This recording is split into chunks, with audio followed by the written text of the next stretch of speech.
You may have played poker, but playing poker in Texas is a different animal. This is the Texas Poker Podcast with Tyler and Clint. Hello, this is the Texas Poker Podcast. I'm Tyler. This is Clint. What's up, y'all? And we are back at episode 89. Episode 89. Well, we did get some poker playing done this week, so it's because we have your 2 cash game sessions, and then my cash game and a tournament session. Well, I guess first we need to address why we're releasing late this week. Oh, God, well, Say, I mean, I don't know anybody wants to hear about this, but it's... If you go to a McDonald's in Woodville, don't get the holiday pie. Got just horrid food poisoning, and it was shitty. It was very shitty. Yeah, so I knew it was bad whenever I was going to the poker room, and you were like, "I'll call you whenever I'm on the road." I just never got a phone call or text or reply to any message. I was like, "Is Clint dead?" I was like, "What is going on?" Yeah, you called me, and I was on the way back from my dad's, who lives out in kind of like 2 hours away from Houston, where there's very sporadic gas stations. And when you get food poisoning, not a great place to be. Yeah. But you did play some, and I played some interesting sessions this week as well. Yeah, it's we didn't really talk about where we wanted to start with it. So where do you want to? You want to start with 101 Katy? Sure. Did you play a session before the 101 Katy one, or was that your first session of the week when we both were there? I guess it would be my first session. It was definitely my first session of the week. I'm not sure if we covered everything from last week or not, but I think we were caught up. Oh, all right. We'll kick it from here then, from the 101 Katy session. So we both played at 101 Katy this week. And I guess the first hand to note was I had Queen Jack suited. In a multi-way pot, I flopped top pair with my queen and on a flush draw board. And guy bets pretty big because, I mean, it was like probably 50. The table, we just made a table. Normally when the tables first join, the opening is normally like 15. That sounds right, yeah. So it was like, I think it was 3 or 4 people to the flop. I flopped top pair with the jack kicker, and I was like, this is pretty good, right? With a flush draw on board. I definitely feel like it's the best until I, hear otherwise. So guy bets, I think it was maybe like 30, which is a pretty small bet considering. Well, okay, the pre-flop, you said it was... 4 people. It was 4 people at how much? 15. 15, about 15, half 30. pot. It's okay, half pot. Okay. Easy call for me. Easy call. Turn brings in the flush and it checks around. Okay, well that's... Actually, I still feel like I'm good here. And then the river, I get my 2 pair with my jack, river, jack. So river, jack for top 2 pair? Yep. And then the guy bets like just over pot. I remember thinking that was a gigantic bet. And then the other guy raised him, I believe. And I was like, wow, I'm out of here. This is a flush all day. Is what I was thinking in the moment. Yeah, I mean, it is a very weird sequence of events. I will say that. Right, but we learn more about these players after. Yeah. I fold. The other guy calls his raise. I was like, oh, God. I was like, well, let me pat myself on the back as I see them turn over, the sets, the flushes. And they turned over just random lesser 2 pairs. Like Queen 6, which I was behind on the river. Or right. To the river, but that was pretty frustrating. That's... Because I was like, is that really a nitty fold? Like, should I be folding like that? And I was like, because I was kind of debating, because it wasn't a gigantic raise. It was one of those ones where like the guy bets pot and the guy just over min clicks it. But I was like, I feel like it's too much action. That usually feels pretty nutted to me. I mean, it's very weird to see the flush check through on the turn. So normally I either put that as there's no flush or it's a nut flush. Because like 8-6 suited when it makes a flush is not going to ever check that through. I mean, not that they shouldn't every now and then, but it's just, everybody's going to be scared of that other club. So, or diamond or whatever the hell it is. I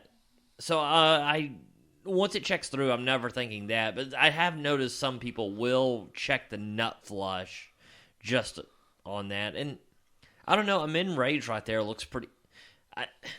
it's kind of weird. I mean, it's very weirdly played. It's very hard to play correct when the plays are that weird, because that's kind of a weird raise with 2 pair there. Yeah, and he was the one who raised with a lesser 2 pair. He was the guy who, I think he had like Jack 4 or something, or Jack 6. I was just all sorts of I guess I was ahead of him to the river, but yeah. So I was like, well, that was.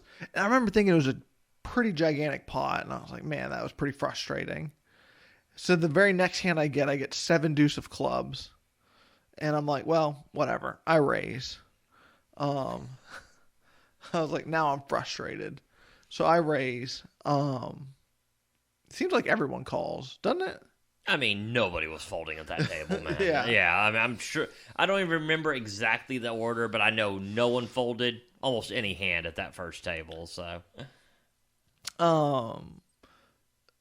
The flop comes 2 clubs, and it was like, I think it was queen or jack high.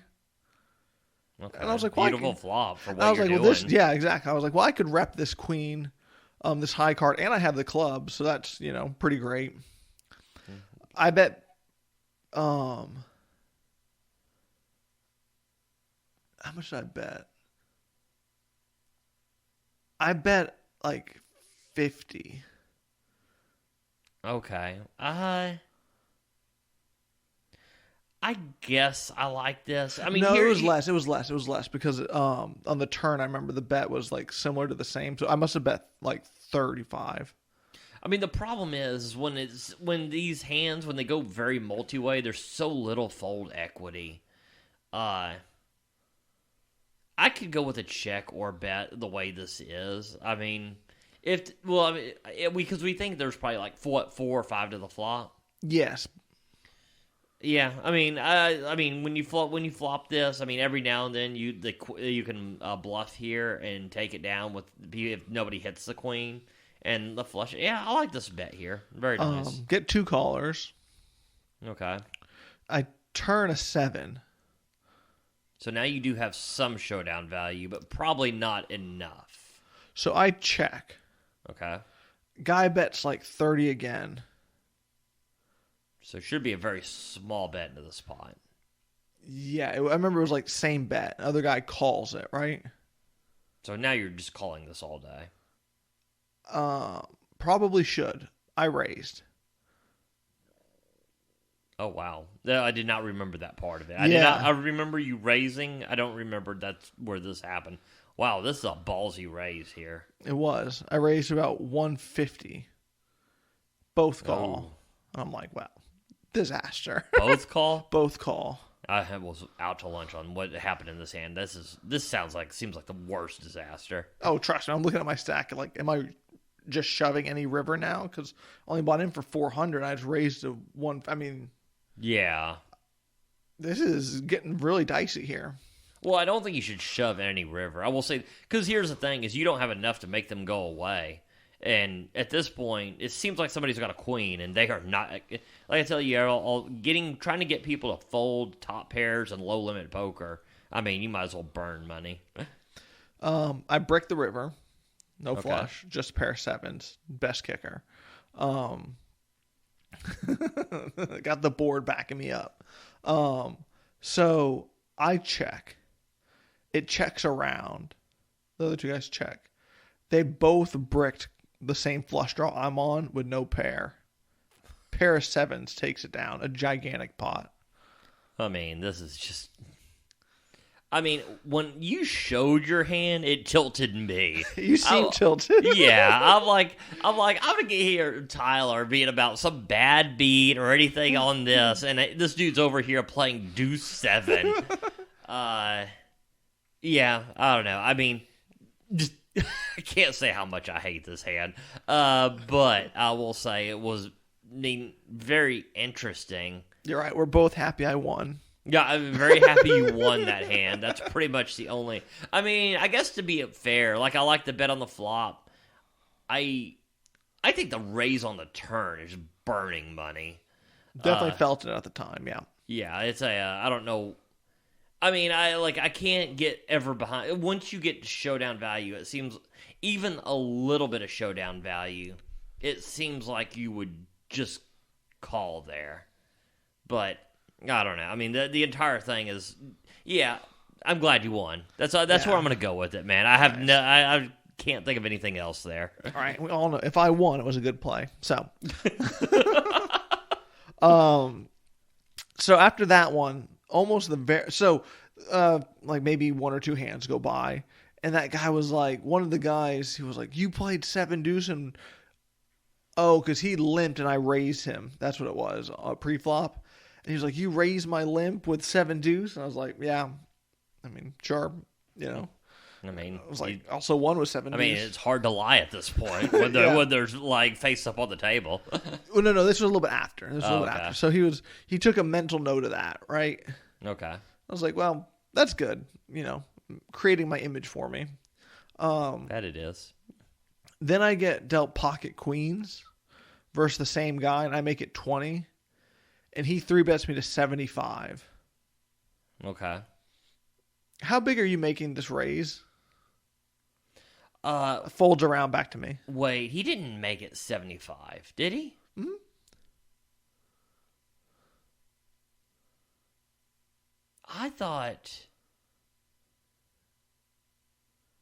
I don't think he raised and you 3. I think yours was a 3-bet. I don't think it was a. Wait, was it a 4-bet? I thought it was. Because you said I made it gigantic. It's like, I didn't think it was that much. No, that would be very small. Like, I think something's happening here where I either don't think he raised that. Because I thought it was like 40 to go, and you made it 175.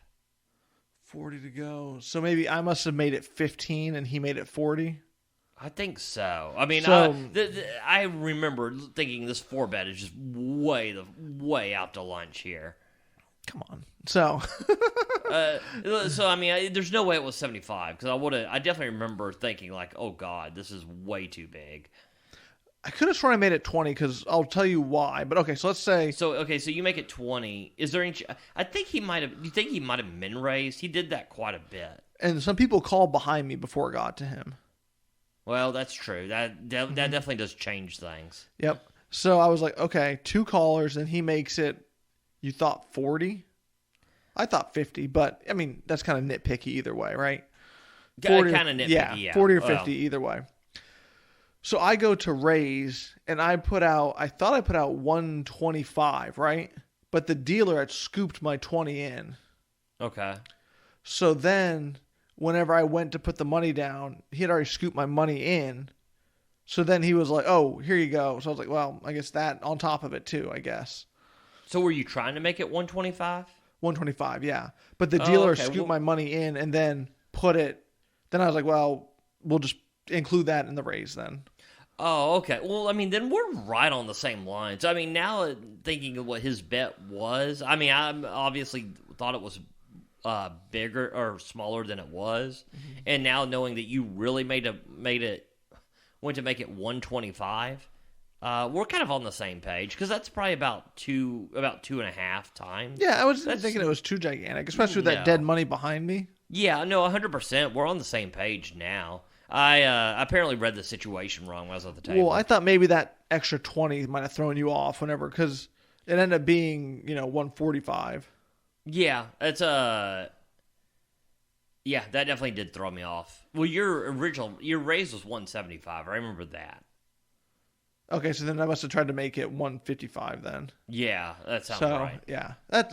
See, I normally go a little bit more than 2.5. So that makes a lot more sense. Okay. So he calls. The flop comes all low cards. And I'm like, well, all in, I guess. Sure. Oh yeah, 100%. Well, because he now has he only had about a half pot sized bet left. Mm-hmm. And he snap calls, and he shows King 10 offsuit for no draw, no pair. I mean, I almost just fell out of my chair at this point when he calls your 4-bet with King 10 off. I just could not understand. Which obviously it comes in your 7 deuce play. Well, because he said afterward, he's like, "Well, I thought I had a read on you from the hand." And I was like, "He's like, bad read though, bad read." I was like, it happens, I mean, yeah, I was. Well, I mean, because King 10 off, and granted, just a lot of players are not playing poker. They're not studying the way we are. But it literally couldn't he be one of the worst hands to ever. You'd be better off calling with 5-7 suited. Yeah, no, 100%. And he probably would have won. But yeah. Yeah, but again, I mean, heavy recreational player obviously has plenty of money in life, just there to have a good time. So, well, you gotta love players like that. I was shocked, even for a recreational player. That was such a weird play that I was just so shocked at this point. I have noticed whenever you show recreational players like that who are obviously pretty successful in life and businesses or whatever they do, right? Right. That when you show them a bluff, oftentimes it leads to gigantic blunders for them. Yeah, because they don't like. I mean, a lot of players like that don't like that. Oh, 100%. I definitely see that deuce 7. I don't agree with the play. Like, me and you are very at opposite ends of the spectrum. You will do stuff like this to set up later plays. I don't ever think giving up EV to maybe get better EV later. I can't do that.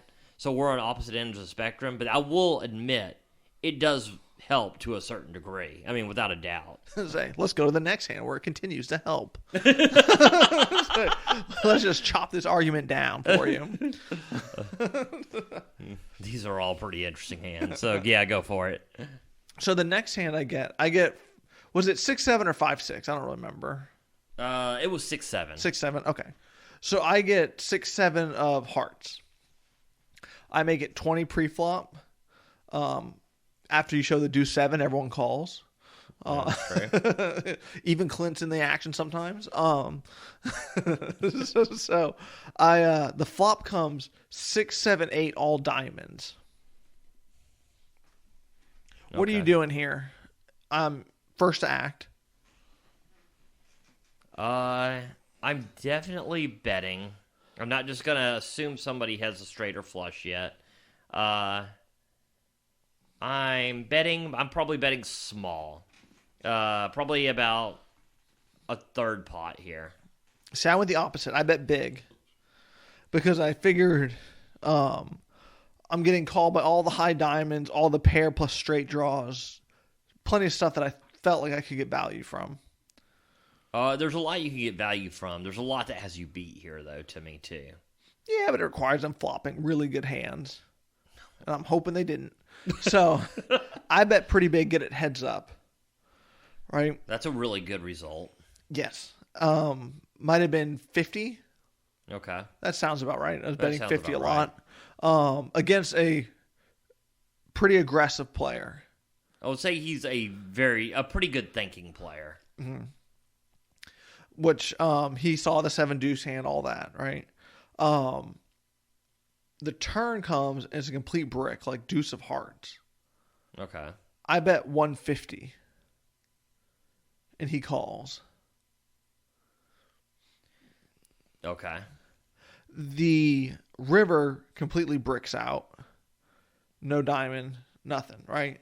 It was, well, I'm not even considering this a complete brick. I think it was a king. Yeah, but I was putting him on like pairs plus straight draws and flush draws. Well, no, I get that. I mean, I'm just for what's about to happen. I think it's gonna come into play a little bit. Okay. And I'm thinking that this guy is gonna, after seeing those hands, will pay off a pretty reasonable sized bet here. I'm gonna make this look like I missed with just a single diamond.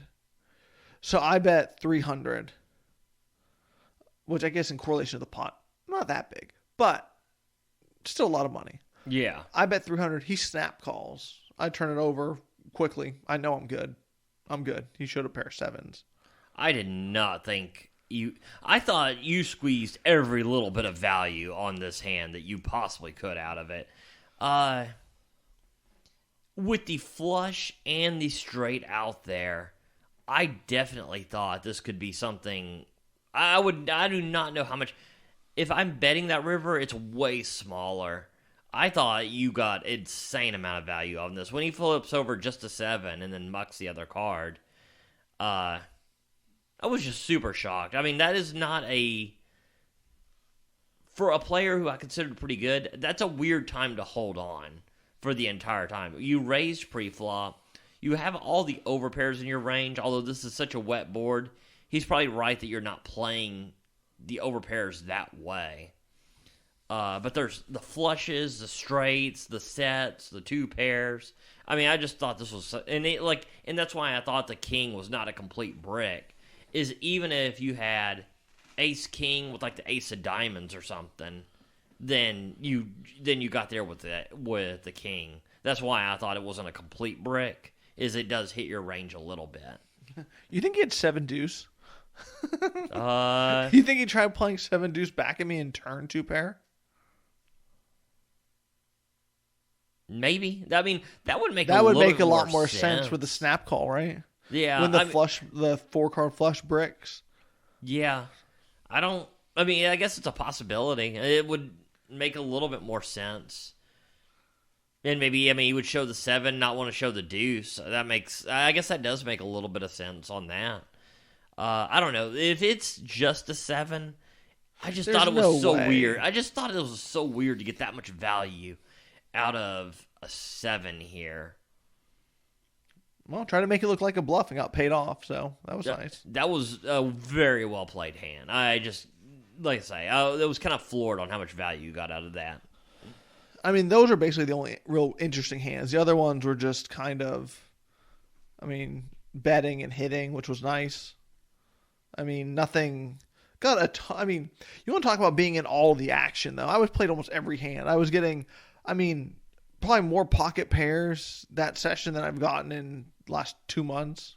Yeah, I thought your VPIP was really high, and then you just told me after the session you got really good hands. Actually, let's go over this hand. What about that 10-8 hand? 10-8 suited whenever it was versus that older guy we assume he had ace king. I'll just hit it for you. You're gonna have to go. I kind of remember it, but I don't remember. Yeah, you'll remember it as soon as I start telling it. Okay. So I have 10-8 suited in early position, right? And when my VPIP is this high, I know this is gonna sound like a complete kind of nubby, just a noob explanation, but I feel like I want to throw some limps in because I'm going to start getting 3-bet. So I did open limp. Okay. Yeah, I know. Clint's like, I'm going to punch you right now. Yeah, calm down. There's no way for me to disguise No, I know, that I hate know. this. But go for it. But they're just my thought. It's just so I wanted to play the hand. I was like, well, this is going to be me, opening to 15, 20, like 4 or 5 hands in a row. I was like, maybe instead, let me try limping this hand just to see what happens in this table, this aggressive table. Okay. I get 3-bet, or not 3-bet, get raised. It gets raised. He rakes it like, was it 20 or 15? I think it was 20 because I think a lot of people limped. Yeah, I think it was 20. I call and like 2 or 3 other people call. Okay. The flop comes. I see a 10 in the window. 10, king, 8. And no one on our side of the table was in the hand. I kind of just mumbled. I was like, ooh, someone's going to get hurt in this hand. This is about to be a big one. So I mumbled to you. Yeah. I was like, because, this is, we're not folding now. So I check. And everyone checks back to the pre-flop raiser. He makes it 35. I raise him to 150. Everyone folds. He tanks, calls. The turn is a deuce of hearts, complete brick. Right. I bet 350. And he tank folds. I thought you were so full of shit this hand. I wish I was. Yeah, it was... because I'm sitting there thinking from your perspective on when you limp call.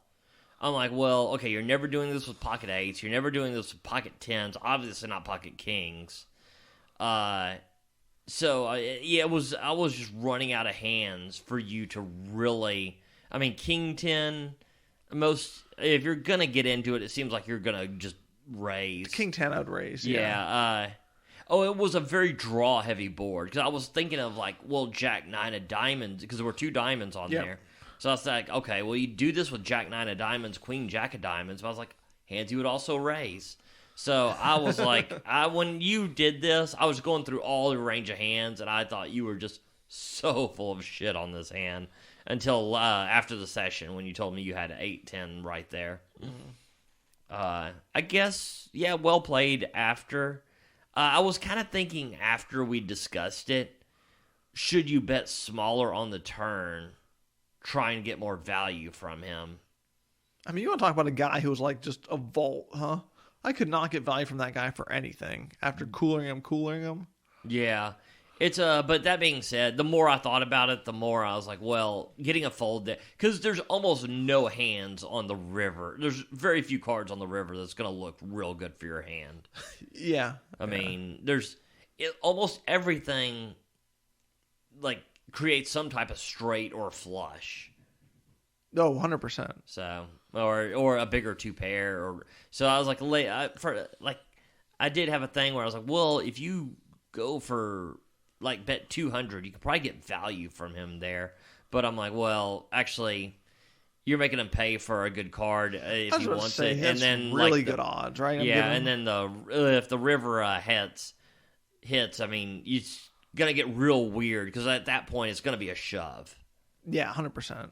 So, no, that was a really well-played hand. Like I say, I was completely floored by what you had. I don't love the pre-flop limp there, but... Do you have any... What do you think about that, though, whenever you're getting those type of hands? I mean, you just folding 10-8 suited if you feel like your VPIP is too high?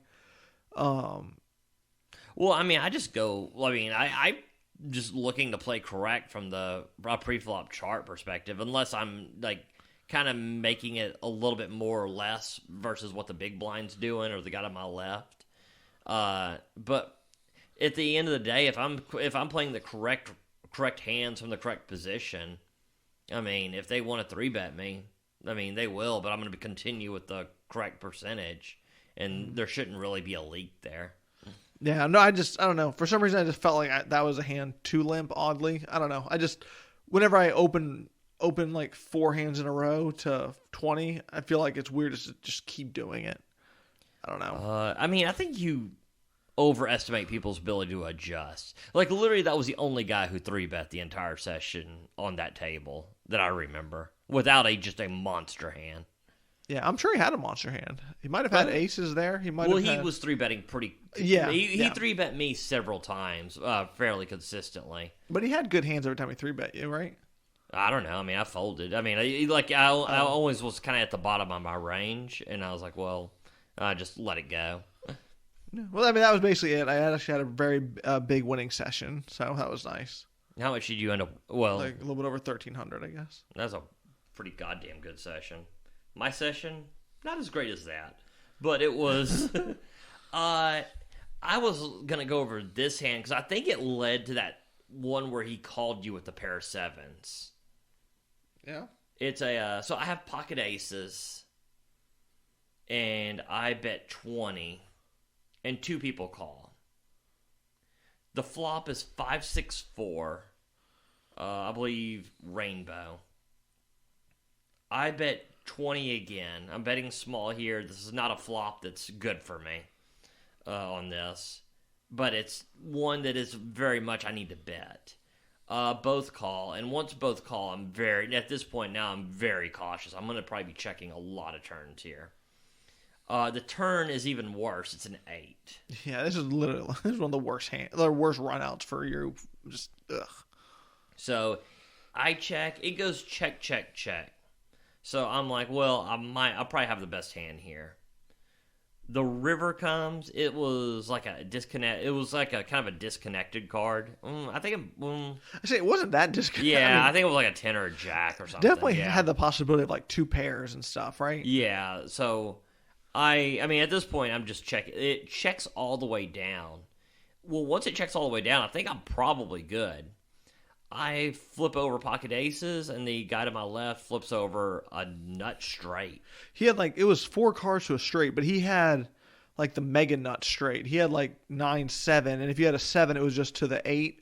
So any 7 he's beating with the straight to the 9. So it was something like that. Because I remember I wasn't really watching the hand that much. I saw the run. I was like, dear Lord. But so I was like, any 7? I was like, did I have a 7? I was like, I might have. But and then he turned over that. And he had the what they call the mega nuts, right? So yeah, and it tilted him off the. I mean, you could tell after that. I mean, when he saw my hand, I mean, he was tilted to no end. I don't know what. I mean, we've all had a hand go off the rails before. I don't know what his theory was on that. I don't know how you check the turn in river with that hand, but because I have to pay off a small river bet at least. I mean, even I don't want to say not like a gigantic one, but you're probably paying half pot, right? If he checks the turn and then just randomly bets the river. I mean, I got to be right 1 out of 25, 1 out of 4 times. I feel like you definitely are. I mean, I probably do have to call a half pot bet. Or just under. I mean, just right around there. I mean, I feel like you're definitely paying that off. Yeah, I think half pot to lower, I'm probably paying off. Full pot, I'll probably let it go. Yeah. But, yeah, it tilted him. I think that led to some of that, him calling with that pair of 7s in your hand. Because, I mean, you could tell he was just that just sent him off the train tracks there. No, absolutely. But I was real happy. I mean, talk about happy to get your aces cracked. I mean, talk about losing the bare minimum. I was going to say that, but I figured it would be in bad taste at the table with the guy there. And then you just said it right after. A few minutes later, I was like, wow, guess Clint doesn't care. Because I was thinking that too. Well, I'll take a little percentage of that value bet for that pair of 7s, because maybe that made that comment. Yeah, I'll just give you action on my session we go over later. Oh, well, that's great. Yeah. So let me see. Okay, that same player who called your 4-bet with King 10 off, he bets 15. It comes around to me. I have King Queen off. Guys, in every hand, he's raising a lot of random shit. I'm like, King Queen off is too good not to 3-bet here. Especially, right, player dependent. Yeah. Oh, 100% is player dependent. This is not usually in my 3-betting range, but with this player, it definitely is. I make it 45. He calls. Miss the flop completely. It's all low cards. Thing is I probably at this point would have bet 30, hoping to get him off of it. He leads in 15 to me. I'm like, well, I'm not folding for $15 in a $95 pot. Yep. So I call. The turn pairs the board. He now bets 20. Oh, this is the hand where he was looking at his chips, debating going all in. Yeah. Yeah. Knowing his hand and I mean, like we already covered this guy. It's not like he's studying or anything, just out there having a good time. I mean, if he jams there, he wins. Oh, 100%. I have nothing. Yeah, but king for high. $20 in this massive pot, it's an easy call. Yeah, I mean, he's now bet 20 into what should be about $120. I mean, yeah. So I make the call. I mean, I make the call thinking I could hit. I make the call thinking, with the way this is bet, I could be good. Especially with that guy. Yeah. The river's a queen. He goes all in. Obviously, once I get here, his all in is only maybe it's only probably about a pot size bet, maybe just under. Actually, I thought it was under. I thought it was for sure under. He goes all in. Obviously, I snap call. He has pocket 4s, and I'm good, which is just the weirdest way to play. Because if you're gonna lead out in the pre-flop raiser, granted, this is not a guy who studies, so sitting there thinking about there. But yeah, if he jams that turn or bets the flop hard, there's literally, it puts any pressure on me whatsoever, I go away. I think this really just emphasizes on the bet sizing, right? How that can be such a big leak too. Oh God, yeah. So I think it's one of the bigger things that, like, once you get kind of go from beginner to intermediate, I think bet sizing is probably one of the biggest things you can get value from. Yeah, or even just below intermediate, still beginner stage. Yeah. But that is one of the things that I think goes from like a really green player to still almost intermediate. Well, and you kind of, there's a lot of bet sizings that make sense. Like your bet sizing are typically now higher than mine. I've kind of lowered mine, but they're still within making sense. Like we're not betting over pot on the flop, or Yeah. or betting $10 into $120. As long as it's something that kind of is standard and makes sense, you're probably not the leak probably isn't too big actually. Yeah. But 15 into 90, that's a big leak. Let me see. The straddle has a 10 out there. I didn't realize. Oh, yeah, I remember that hand. Okay, so Wasn't that when you had aces? no. 31.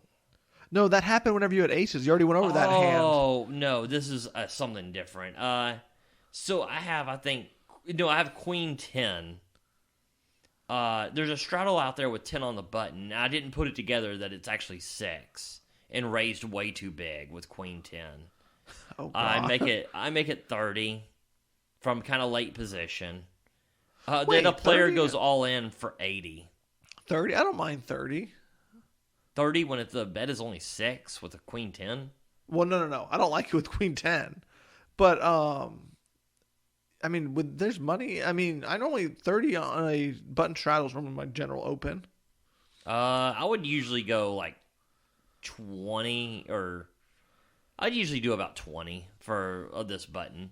I don't think nobody had called either. No, normally people call. Normally I like 30. Yeah, because I don't make this move with queen 10 if there's calls in between either. But it was folded to me in late position. So I would have definitely done. But I do 30. The player goes all in for 80. Oh, yeah, this was funny. I'm like, well, this is the worst hand I'm going to show up with here. But it's 50 to win, 110. I mean, if I'm live, I definitely have to be calling here. And I call him actually ahead, and he has Jack 7. The player was very tilted, too. I mean, it was the same guy who screwed up with the pocket aces and then your pair 7. So he was ready to hit the road. Yeah, I mean, this is a play I actually do understand because I've been there before. Mm-hmm. And I end up being queen high end up being good there. It was weird because he's like, you're good. And like the run out is all lower cards than a queen. And I was like, I can't be good. I mean, I literally can't think of anything that doesn't have an ace or king on it that is not pairing this board here. Apparently it was only 2 cards in the deck. I got one more hand that was pretty decent. King 9 of clubs. Make it 35 over the straddle. And some calls. There's 2 calls. The flop is King Jack 5. I make it 35, and then there's 1 call. The turn is the 6. I think about betting, but my kicker is so weak here. With these small bets, because 35 into this pot is very small, I probably can bet for value here, but 9 is just such a shitty kicker. I decided to check it. Oh yeah, I think so. I like having some checks there. Yeah, the river is he checks. I am in position. I feel like at this point, 2 check behinds. I need to go for a little bit of value here. I bet 50, very small. He calls and he has ace jack, and I'm good. Nice. There was one kind of that was good. I got pocket aces to pocket kings. Only problem being it was the shortest stack at the table.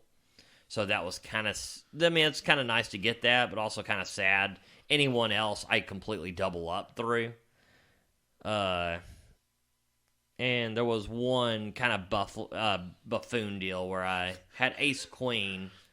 I thought you were about to say there was a buff dude. I was like, get out of here. If you have that in your notes. Yeah. I was looking for workout tips. So what can I say? I have ace queen flop top pair, and he turns a flush and gets value from me on the turn in river for kind of smallish bets, but It was a turn that made the flush and paired the middle card, which was probably the worst card in the deck. I probably should be getting away from that. It was like a quarter pot bet and then like a fifth pot bet. But it was sizable at that point. Do you think I can fold there? Which player was it against exactly? The one that was to your right. On the new table or the original table? The new table. To my right. So it's the one where actually you folded. Like, I bet he called. Yeah. And you folded an ace. I think on the flop. And then the turn made the flush. Yeah. I don't remember that player that well. For the small bets, I don't know. It seems like literally I don't mind either way. I'm so close on it, you know? I mean, on the turn, I was thinking, well, like, are you just folding once I check the flush, could he be using it as a bluff?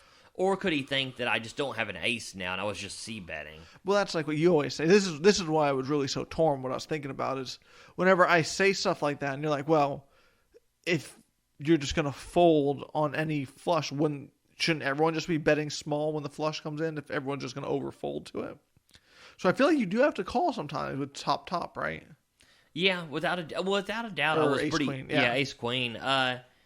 You see, so it feels weird just to be like, well, he has a flush and he's betting small, I'll just fold. I feel like you have to have some defense there. I mean, obviously it doesn't work out here, but I think because it pairs the board, it also takes Yeah. another. Because I mean, now like, what am I hoping? What am I hoping that I call? I think he called the flop with. I mean, that's true. Pairing the board, I kind of like. I'm leaning toward the fold. I forgot about the pairing the board. I mean, it's only an extra couple of outs, but it does come into play. 100%, yeah. So it's because I mean now, like, well, okay, if you had a flush draw, he's there. If you had an 80s there, I'm blocking the ace that I hope he has. Yeah. So that's true. That's true. You're making a lot of good points here. I do like the fold. I think if I call the turn, I think I got to fold the river. Yeah, I mean, maybe call the turn, hoping it goes check. But if I don't fold the turn, I think I definitely needed to fold the river here. I think that was probably, just wishful thinking. Yeah, fair enough. But, you basically hit the nail on the head with this, so. Yeah. So I ended up making a gigantic profit of $65 on this session. Still take that every day of the week if you know you're going to make money. I mean, a win is a win. I'm never gonna be sad about a win. This one, I don't know if we have time to cover the next session. It might be too long. Do you want to cover your tournament real quick? Because we're about a little bit over 40 minutes. Yeah, the tournament, is just so quick because there's really no hands. Well, I guess jump to the best part. Hit them with it. So, usually I'll do a cash game. So I just got done doing a tournament tonight. Usually I'll do a cash game, but I was recovering from the food poisoning, and it was the cash game I do is pretty lively, and I just was not in the mood. I was for something a little bit more laid back. And it's kind of far. Yeah, it is a little far. I mean, whenever you have a stomach that's kind of on the edge or on the fence, you definitely don't want to be too far from home. Oh, without a doubt. Trust me, lived that. So I ended up going and doing the freezeout at Paramount, which ended up getting 3 tables. Ended up taking first place in that tournament again. So that was really nice. It's really hard. There's just really not that many interesting hands in the tournament. I guess I can record, in the beginning stages a little bit more. But those are not really the key, real big hands, right? Not very often, except for that one time at 52 when some guy went all in, on level 3 and you called him off. That was awesome. Yeah. It was good. But, the key hands often are later in the tournament, obviously. Well, in the tournaments, your edge is going to be, at these daily tournaments, because I do feel like I'm one of the better players who play these tournaments. Now, if you put me in a field of $1,000 entries, yeah, I'm definitely not going to be one of the better players. But in these, I usually am. It's the edge is almost in the late stage. Is so much in the late stages because people do not play them correctly by far.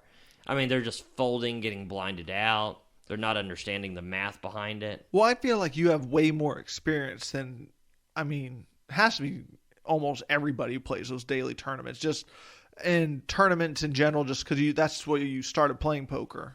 Yeah, I mean, I started at those bar tournaments, which, I mean, granted, it wasn't great poker, but, I mean, they are lined out exactly. And the math, I mean, regardless of how people play, the math stays the same. And, I mean, so I got a ton of experience in those.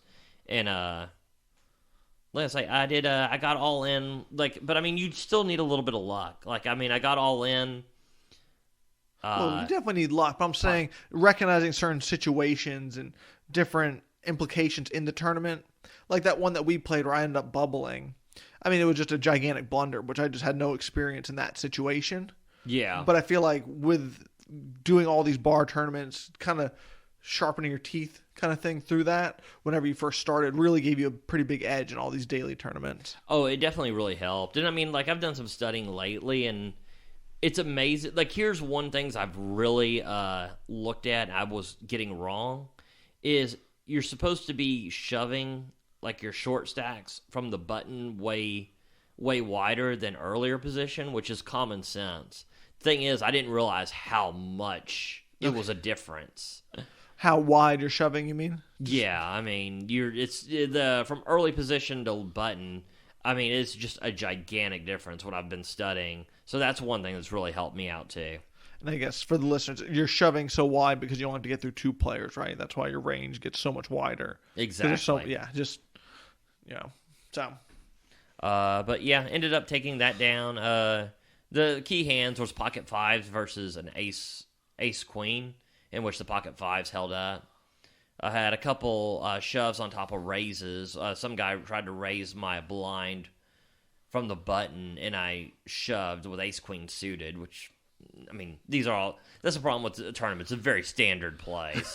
Yeah. It's and he folds. He folds. Interesting. Yeah, it was so it's really so it was kind of nice. It was always nice to take two first place tournaments in a row. I mean, ridiculous. I did not expect that when I got the phone call. Yeah, so that was kind of nice. It was an ICM chop. Oh, one thing I was going to mention. It's kind of cool. The last two times I've gone to do this tournament, there's already been a cash game going at Paramount. Oh, that's cool. Well, on the freezeout, I definitely feel like to get the cash game going earlier. The free roll, though, a lot of people are rebuying, and there's a ton of people there. So Wednesday is the one that I feel like the cash game doesn't start till late. Thursday, it starts way earlier as soon as the freezeout.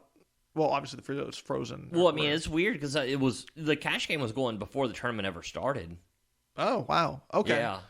I mean, I thought about doing cash, but when I got there, you kind of already have your mind set when you walk in the room what you're gonna do. And I feel like once you went through what you went through last night, the stress of the cash game, maybe the tournament would have been the move, right? Yeah, I mean, lower buy-in, less stress, more kind of laid back. Yeah, more fun, more laid back to me.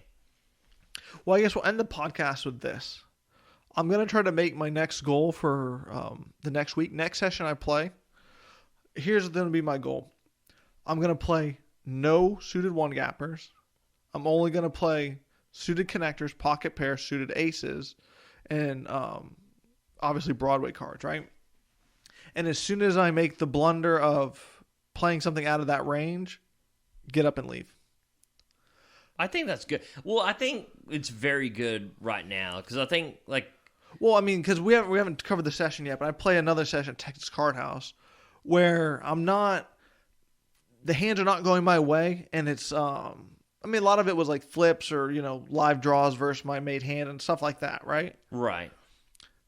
But how like you can kind of feel yourself getting kind of antsy and stuff. Yeah. I kind of got to that stage. So next session I play, I'm going to try to because I used to be good at playing long sessions and multi-bullet sessions and keeping my composure and stuff. Apparently that's just way out the window. Apparently I haven't practiced that, and that's just, I mean. Well, I also think if you're going to do the longer sessions, what you're saying about like tightening up the pre-flop range is probably big. 'Cause, I mean, if you're playing like 30%, you could get away with it over 2 hours. But if you're doing 6 to 8 hours, shit, eventually that's going to put you in some dicey situations. Mm-hmm. So it's probably really good for that longer sessions, I would think. Right. I'm going to just try to keep a mental, just whenever, I guess, just mentally exhausted, I guess, kind of thing, whether it be card dead or whatever. Once I play a hand out of that range, just leave. That's probably a good idea. And just see how that fares for me. Because I notice oftentimes I'll start off doing well, and then either out of boredom or just boredom, I think. I think fighting boredom is a big part of just beating at least low limit poker. Yeah. I used to be good at it. Apparently I'm just way out of my element now. So need to get back into the kind of the swing of things. But I think this would be a good first step. So I think that's a good first step. Well, I guess on that note, so next week we'll cover the sessions we played yesterday, or me yesterday. But on that note, we'll talk to you next week. That was the Texas Poker Podcast. Go ahead and rack up, add time, and we'll see you next week.